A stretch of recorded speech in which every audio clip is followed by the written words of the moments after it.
নবীজি বলেন ইমানের মূল হলো তিনটা। বলেন ইমানের মূল কয়টা? মানে অনেকগুলো আছে, এর মধ্যে সবচেয়ে বেশি মূল কয়টা? এক নম্বর আল কাফু আম্মান ক্বালা লা ইলাহা ইল্লাল্লাহ। পড়েন তো আপনি আমার সাথে পড়েন। এ দেখেন উনি পড়ছে না, আমিও দাবি করে আমি মুমিন, আর উনিও দাবি করে উনি মুমিন। আমার উপর প্রথম কাজ হলো আমি ওনারে কষ্ট না দেওয়া। এটা ইমানের মূল বিষয়ের একটা বিষয়, যে লা ইলাহা ইল্লাল্লাহ ওয়ালাকে তুমি কষ্ট দিবা না। এটা প্রথম। আল কাফু আম্মান ক্বালা লা ইলাহা ইল্লাল্লাহ, যে লা ইলাহা ইল্লাল্লাহ মুখে বলে অন্তরে বিশ্বাস করে, এই ব্যক্তিকে আমি কষ্ট দিতে পারবো না। এটা ইমানের মূল বিষয়ের একটা বিষয়। দ্বিতীয় বিষয় ওয়ালা নুকাফিরুহু বিযাম্বিন, কোন মুমিনকে শুধু গুনাহের কারণে আমরা তাকে কাফের বলবো না। তিন নাম্বার ওয়ালা নুখরিজুহু মিনাল ইসলামি বিআমালিন, কোন আমলের কারণে কোন মুসলমানকে ইসলাম থেকে বের করে দিব না। কোন আমলের কারণে ইসলাম থেকে তাকে আমরা বের করে দিব না। হ্যাঁ হুজুর তার ব্যাপারে কোনো ফতোয়া আসবে, এটা ফতোয়া বিভাগ ফতোয়া দিবে, আপনি কথায় কথায় কাউরে কাফের বলে ফেলবেন। তাহলে ইমানের মূল বিষয় তিনটা। এক নাম্বার আল কাফু আম্মান ক্বালা লা ইলাহা ইল্লাল্লাহ, যে ব্যক্তি বলে লা ইলাহা ইল্লাল্লাহ তাকে কোনো কষ্ট না দেওয়া। দুই নাম্বার ওয়ালা নুকাফিরুহু বিযাম্বিন, কোন মুমিনকে গুনাহের কারণে আমরা কাফের বলবো না। তিন নাম্বার ওয়ালা নুখরিজুহু মিনাল ইসলামি বিআমাল, কোন মুমিনের কোন আমল দেখাই তাকে আমরা ইসলাম থেকে বের করে দিব না। এরপর আল্লাহ নবী বলেন ওয়াল জিহাদু মাযিন মুনযু বাসানি আল্লাহু ইলা আইয়ু কাতিলা আখির উম্মতি আদ-দাজ্জাল।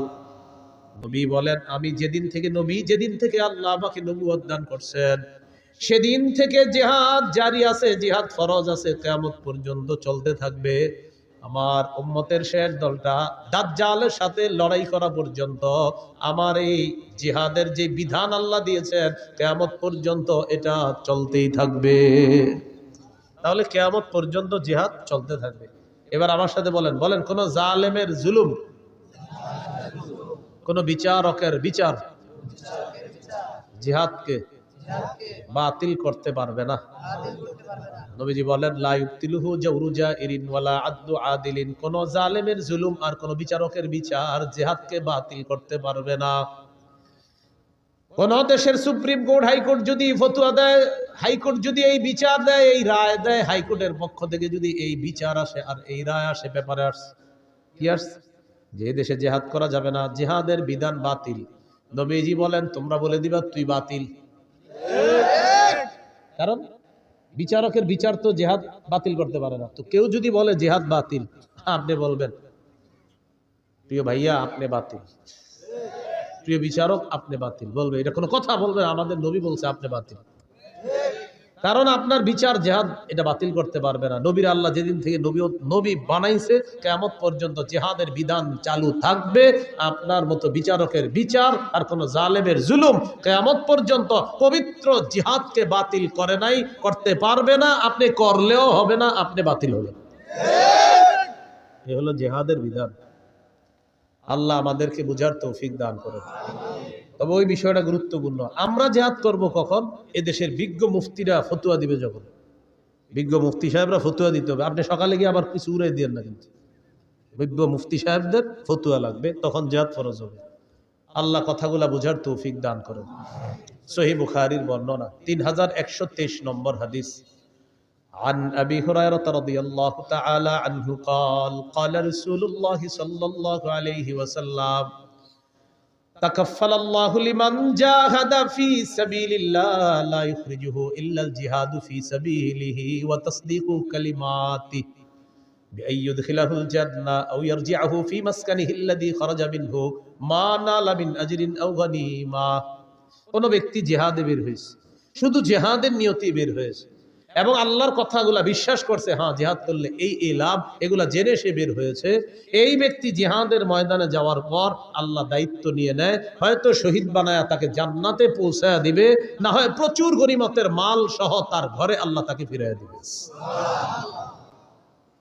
সহিহ মুসলিমের বর্ণনা 1878 নম্বর হাদিস।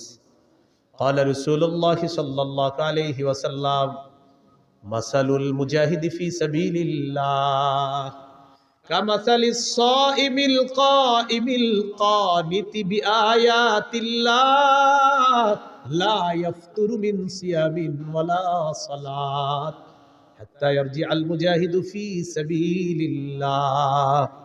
নবীজি বলেন, কোন ব্যক্তি নফল রোজা রাখে, নফল নামাজ পড়ে, আর নামাজের মধ্যে ধারাবাহিক কোরআন তেলাওয়াত করে।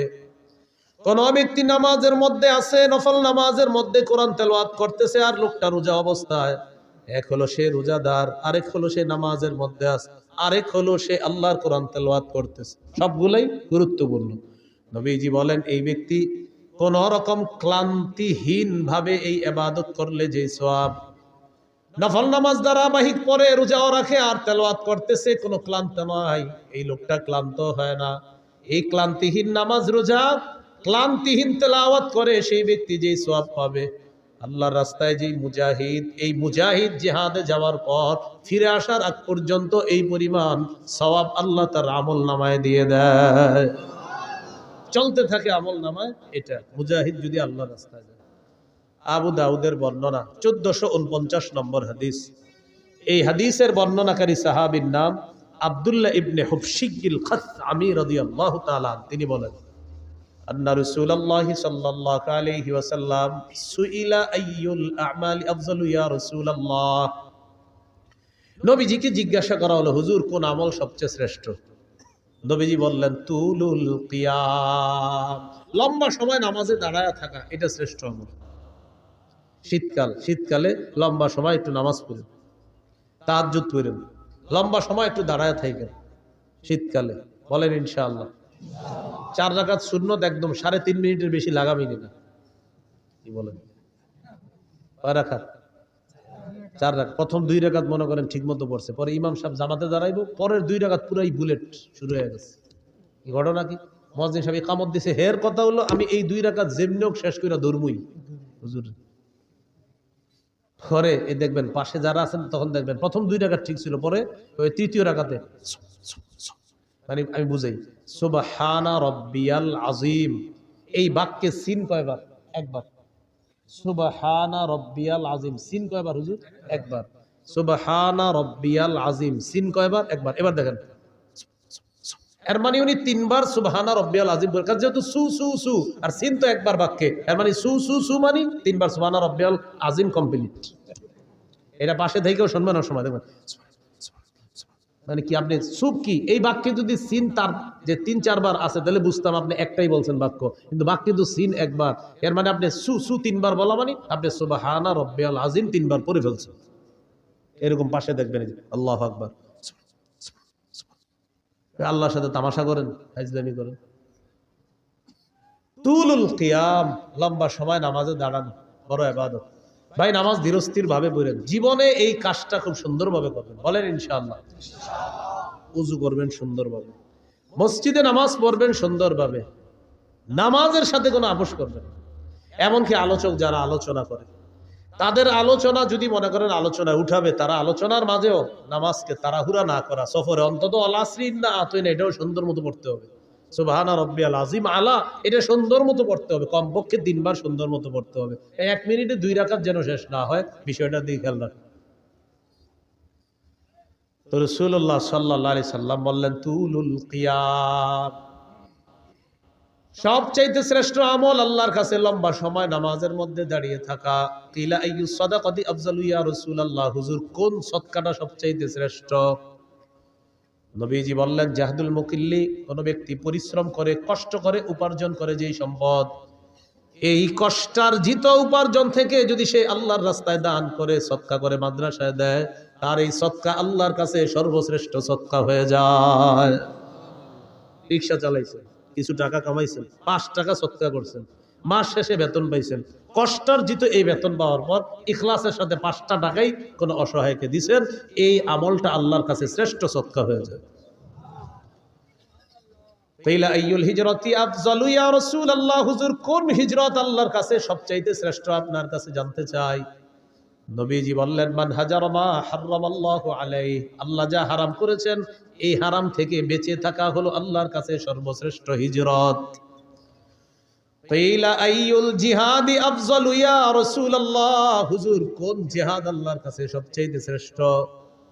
নবীজি বললেন, মান জাহাদাল মুশরিকিনা বিমালিহি ওয়া নাফসিহি, যে ব্যক্তি মুশরিকদের বিরুদ্ধে তার জানমাল নিয়ে লড়াই করে, এই জিহাদ আল্লাহর কাছে সর্বশ্রেষ্ঠ জিহাদ হয়ে যায়।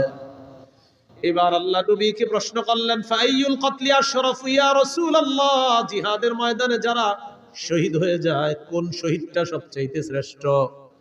নবীজি বললেন, মান উহরিকা দামুহু ওয়া উতিরা জাওয়াদুহু, যে ব্যক্তি বাহন নিয়ে জিহাদের ময়দানে আসে, তাকে যদি শহীদ করা হয়, তার বাহনটাও যদি শহীদ করে দেওয়া হয়, এই শহীদ হলো আল্লাহর কাছে সর্বশ্রেষ্ঠ শহীদ। এটা হলো সবচেয়ে মর্যাদাপূর্ণ হত্যা। তাকেও হত্যা করা হয়েছে আর তার বাহনটাকেও হত্যা করা হয়েছে, এটা আল্লাহর কাছে সর্বশ্রেষ্ঠ শহীদ হিসাবে পরিগণিত হয়। এই হলো আপনার জিহাদের ময়দানে জিহাদের ফজিলত।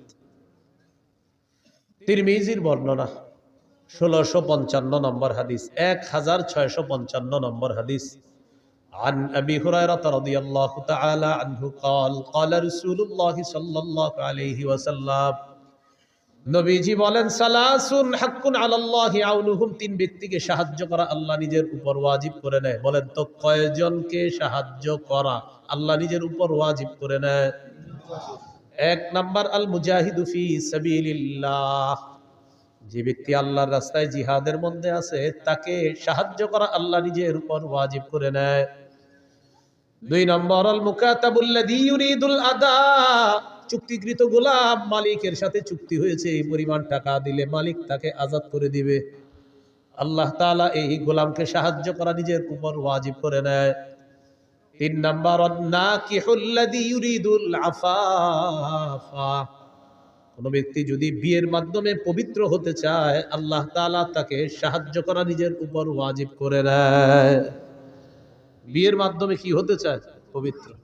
তো আপনার নিয়ত হলো আপনি বিয়ে করবেন, এই ওয়াজের পরে অনেকে গিয়ে বলবে, হুজুর আমি তো নিয়ত করছি বিয়ের মাধ্যমে পবিত্র হবো, কই টাকা পয়সা তো আসতেছে না।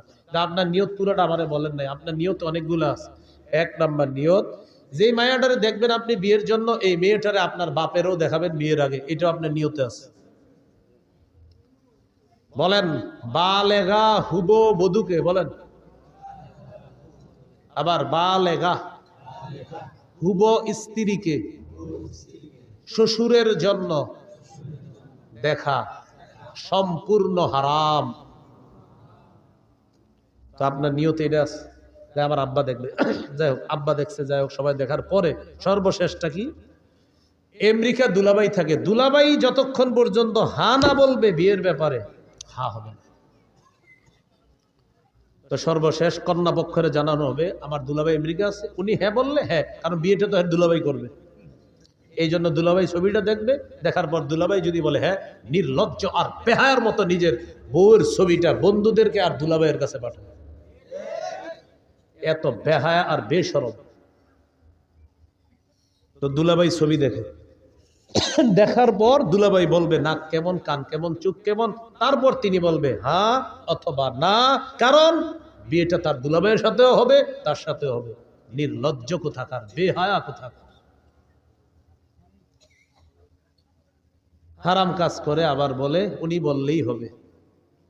এইভাবে বলার পরেও অনেকের লজ্জা হবে না, দেখবেন অনেকে এখনো দেখেন পাঠাইতেছে মোবাইলে।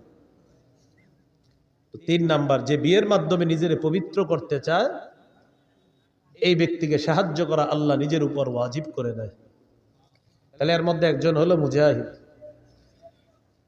তিরমিজির বর্ণনা 1656 নম্বর হাদিস, 1656, এই হাদিসের মধ্যে আছে, عن أبي هريرة رضي الله تعالى عنه قال قال رسول الله صلى الله عليه وسلم, নবীজি বলেন, লা ইউকলাবু আহাদুন ফি সাবিলিল্লাহ ওয়াল্লাহু আ'লামু বিমা ইউকলাবু ফি সাবিলিহি ইল্লা জাআ ইয়াউমাল কিয়ামাতি ওয়াল লাউনু লাউনুদ দাম ওয়ার রিহু রিহুল মিস। কোন ব্যক্তি যদি জিহাদের ময়দানে যায়, আঘাতপ্রাপ্ত হয়, আঘাতপ্রাপ্ত হওয়ার পর কিয়ামতের ময়দানে এই লোকটা এমন অবস্থায় উঠবে, তার যে আঘাতের জায়গায়, আঘাতের কারণে তার রং হবে রক্তের রং, আর সেখান থেকে মেশক আম্বরের ঘ্রাণ বের হবে। তাহলে গেল জিহাদ, জিহাদের ময়দান। এবার বলেন শহীদ, বলেন শহীদ। বলেন আল্লাহ তাআলা যদি কখনো আমাকে তৌফিক দান করে, সবাই বলেন আমি আল্লাহর পথে শহীদ হব ইনশাআল্লাহ। সহিহ মুসলিমের বর্ণনা 1909 নম্বর হাদিস। قال رسول الله صلى الله عليه وسلم من سأل الله الشهادة بصدق بلغه الله منازل الشهداء وإن مات على فراشه। এলাকার নাম কি? ফুলতলা। এই ফুলতলার একজন নিয়ত করছে, আল্লাহ আপনি যদি আমারে কখনো সুযোগ দেন আমি শহীদ হব। কোন এলাকার? ফুলতলা। তো নিয়ত করছে, আল্লাহ সত্যি আমি শহীদ হব, নিয়ত করছে। সে যদি তার ঘরের বিছানায়ও মারা যায় আল্লাহ তাকে শহীদদের মর্যাদায় পৌঁছায় দিবে। তিরমিজির হাদিস 1661 নম্বর হাদিস। বাস হয়ে গেছে তো। 1661 নম্বর হাদিস তিরমিজির এই হাদিসের মধ্যে আছে। قال رسول الله صلى الله عليه وسلم ما من أحد من أهل الجنة يسره أن يرجع إلى الدنيا غير الشهيد। নবীজি বলেন জান্নাতের মধ্যে যারা থাকবে তারা কেউ দুনিয়ার মধ্যে আসতে চাইবে না, শুধু শহীদ জান্নাতের মধ্য থেকে দুনিয়াতে আসতে চাইবে। কে? শহীদ। শহীদ ছাড়া আর কেউ আসতে যাবে না। কেন? নবী বলেন ফাইন্নাহু ইউহিব্বু আন ইয়ারজি'a ইলা দুনিয়া। শহীদ দুনিয়ার মধ্যে আসতে চায় এই কারণে, ইয়াকুল হাত্তা উকতালা 10 মাররাত। শহীদ দুনিয়ার মধ্যে আসতে চায়, এসে বলবে আল্লাহ আমাকে তুমি আবার শহীদ করে দাও, আবার আমাকে জিন্দা বানাও, আবার আমাকে শাহাদাতের নসিব করো। মাবুদ তুমি আবার আমাকে জিন্দা করো, আবার শহীদ হওয়ার তৌফিক দিয়ে দাও। এইভাবে যদি 10-12 শহীদ হতে হয়, আল্লাহ আমি 10 বার শহীদ হতে রাজি আছি মাওলা। নবী বলেন কেন জানুনি? মিম্মা ইয়ারা বিম্মা আতাহুল্লাহু মিনাল কারামা। শহীদকে আল্লাহ যে মর্যাদা দান করেন, যে পুরস্কার দান করেন, এই পুরস্কারের আশায় শহীদ বারবার বলবে আল্লাহ আবার যদি জিন্দা হতাম, আবার যদি শহীদ হতাম, আবার যদি জিন্দা হতাম, আবার যদি শহীদ হতাম, তাহলে বারবার এই পুরস্কার আমি লাভ করতাম। শহীদ চাইবে, আমি বারবার দুনিয়াতে যাব, আবার শহীদ হব, আবার জিন্দা হব, আবার শহীদ হব। সহিহ বুখারীর বর্ণনা 2797 নম্বর হাদিস। قال رسول الله صلى الله عليه وسلم নবীজি বলেন ওয়াল্লাযী নাফসি বিয়াদিহি লাওয়াদিতু আন্নী উকতালু ফি সাবিলিল্লাহ সুম্মা উহইয়া সুম্মা উকতাল সুম্মা উহইয়া সুম্মা উকতাল সুম্মা উহইয়া। নবী বলেন আল্লাহর কসম আমার মন চায় আমাকে শহীদ করা হোক, আবার আমাকে জিন্দা করা হবে, আবার আমাকে শহীদ করা হবে, আবার আমাকে জিন্দা করা হবে, আবার আমাকে শহীদ করা হবে, আবার জিন্দা করা হবে, আবার শহীদ করা হবে। হাদিস দ্বারা বোঝা যায় যতবার আমি শহীদ হব ততবার যদি জিন্দা করা হয়, এরপরেও যেন আবার আমাকে শহীদ করা হয়। এটা নবীর আশা। তিরমিজির বর্ণনা 1663 নম্বর হাদিস। বলেন আল্লাহর কাছে শহীদের স্পেশাল 6টি বৈশিষ্ট্য। কয়টি বৈশিষ্ট্য? মন দিয়ে শোনেন। 5 নম্বরে কি কয় দেখেন, আগে 6টাই শোনেন, আর কি সবগুলোই শোনেন। قال رسول الله صلى الله عليه وسلم للشهيد عند الله 6 خصال। আল্লাহর কাছে শহীদের 6টা পুরস্কার, 6টা মর্যাদা। 1 নম্বর ইগফারু লাহু ফি আউয়ালি দাফআতিন ওয়া ইউরা মাকআদুহু মিনাল জান্নাহ। শহীদের শরীরের রক্তের ফোঁটাটা পড়ার সাথে সাথে তাকে জান্নাতের আসনটা দেখানো হয়, আর তার আগের গুনাহগুলো মাফ করে দেওয়া হয়। এই যে মনে করেন আমি শহীদ হচ্ছি, ওনারে শহীদ করা হচ্ছে, আল্লাহ কবুল করুন। তো মনে করেন শহীদ হবে, ওনার এই রক্তের ফোঁটাটা পড়লো, আমি শহীদ হবো, আমার রক্তের প্রথম ফোঁটাটা পড়তেছে, ওই টাইমে শহীদকে জান্নাত দেখানো হয়, আর তার সব গুনাহ মাফ। 1 নম্বর বৈশিষ্ট্য। 2 নম্বর ওয়ায়ুজারু মিন আযাবিল কবরি। কবরের আযাব থেকে তাকে নিরাপত্তা দেওয়া হয়, রক্ষা করা হয়। 3 নম্বর ওয়ামানু মিনাল ফাজাইল আকবরি। কিয়ামতের ময়দানের বিভীষিকাময় মুহূর্ত থেকে সে নিরাপত্তা লাভ করবে। শহীদ যে, এগুলা নিয়ে তার কোনো পেরেশানি নেই। কিয়ামতের ময়দানে কি হবে না হবে এটা নিয়ে শহীদের কোনো চিন্তা নাই, পেরেশানি নেই, এগুলো অন্য বিষয়। সুবহানাল্লাহ। কোন কোন মুহাদ্দিস বলছে ফাজাউল আকবার দ্বারা জাহান্নামের আযাব উদ্দেশ্য। 4 নম্বর ওয়ায়ুদউ আলা রাসিহি তাজুল ওয়াকারিল ইয়াকুতা। খায়রুম মিনাদ দুনিয়া ওয়া মা ফিহা, মরমর পাথর দ্বারা খচিত একটা মুকুট শহীদের মাথায় পরিয়ে দেওয়া হবে, যে পাথরটা দুনিয়ার মাঝে যা কিছু আছে সব কিছুর চাইতে আরো উত্তম। কয় নাম্বার হলো? 4। 5 নাম্বার কি কয়, ওয়া ইউজাওয়াজু সিনতাইনি ওয়া সাবঈনা যাওজাতাম মিনাল হুরিল ঈন। 5 নাম্বার 72 জন হুরের সাথে তার বিয়ে দেওয়া হবে। সুবহানাল্লাহ। 6 নাম্বার ওই শাফাউ ফি 70 মিন আকারিবিহি, তার নিকটাত্মীয়র মধ্যে কমপক্ষে 70 জনের ব্যাপারে তার সুপারিশ কবুল করা হবে। সুবহানাল্লাহ। এই 6টা বৈশিষ্ট্য শহীদের। আল্লাহ আমাদেরকে জজবাত দান করেন, আমিন। শহীদি তামান্না দান করেন, আমিন। সূরা আলী ইমরান 169 নম্বর আয়াত।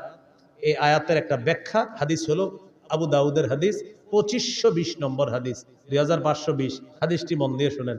ওলামা হযরত ছাড়া অন্যরা জবাব দেন, ওলামায়ে কেরাম ছাড়া অন্যরা। উহুদের যুদ্ধে কয়জন মুসলমান শহীদ হয়েছে? হ্যাঁ, মাশাআল্লাহ, কয়জন? 70 জন। আব্দুল্লাহ ইবনে আব্বাস রাদিয়াল্লাহু তাআলা আনহুমার বর্ণনা দেখেন কি বলে, লাম্মা উসিবা ইখওয়ানুকুম বিউহুদিন, নবী বলেন উহুদের যুদ্ধে যখন তোমাদের ভাইয়েরা শহীদ হলো, জাআলাল্লাহু আরওয়াহাহুম ফি জাওফি তায়রি খুদরিন, আল্লাহ তাআলা তাদের আত্মাগুলা সবুজ পাখির পেটে ঢুকায়া দিস, সবুজ পাখির পেটে দিয়ে দিস। তারিদু আনহারাল জান্নাতি ওয়া তাকুলু মিন সিমারিহা ওয়া তাবি ইলা কানাদিলা মিন যাহাবিন মুআল্লাকাতিন ফি জিল্লিল আরশ। সবুজ পাখির পেটের মধ্যে ঢুকিয়ে দেওয়ার পর এই পাখির নদীর ঝর্ণা, ওই নদী নালা আর ঝর্ণার উপরে উড়ে উড়ে বেড়ায় আর জান্নাতের ফল খায়, জান্নাতের ফলমূল খায়। ওয়া তাবি ইলা কানাদিলা মিন যাহাবিন মুআল্লাকাতিন ফি জিল্লিল আরশ, আরশের নিচে স্বর্ণ দ্বারা তৈরি করা ফানুস আছে, ওই ফানুসের মধ্যে গিয়ে পাখিগুলা বসে। তো পাখির ভিতরে কার আত্মা? শহীদের। তো পাখিগুলা বৈশা কি বলে দেখেন, ফালাম্মা ওয়াজাদু তিবা মাকালিহিম ওয়া মাশরাবিহিম ওয়া মাকিলিহিম, তারা তাদের মনোভূত বাসস্থান পাইল, মনোভূত খাবার পাইল, মনোভূত পানি পাইল, এগুলা পাওয়ার পর তখন তারা কি বলে দেখেন, তখন তারা বলে মাইয়ুবাল্লিগু আন্না ইখওয়ানানা, আচ্ছা আমরা যে এত নেয়ামতের মধ্যে আছি, দুনিয়া আমাদের ভাইদেরকে কে জানায়া দিবে কথাটা, আল্লাহ আমগরে কত নেয়ামত দিস। শহীদরা বলতেছে, এতটুকু বুঝে আসছেন। হাদিসের ব্যাখ্যা হলো কেন শহীদরা এটা বলে, লিআল্লা ইয়াজহাদু ফিল জিহাদ ওয়ালা ইয়ানকুলু ইনদাল হারব, যেন আমাদের দুনিয়ার ওই ভাইয়েরা জিহাদের প্রতি অনাগ্রহ না দেখায় আর অলসতা না করে। তাই শহীদরা বসে বসে বলতেছে আমাদের এত নেয়ামতের কথা তাদেরকে কে জানাবে। আল্লাহ জবাব দিয়ে দিলেন, আমি জানাবো। উবাল্লিগুহুম আনকুম, তোমাদের বিষয়টা আমি জানিয়ে দিচ্ছি।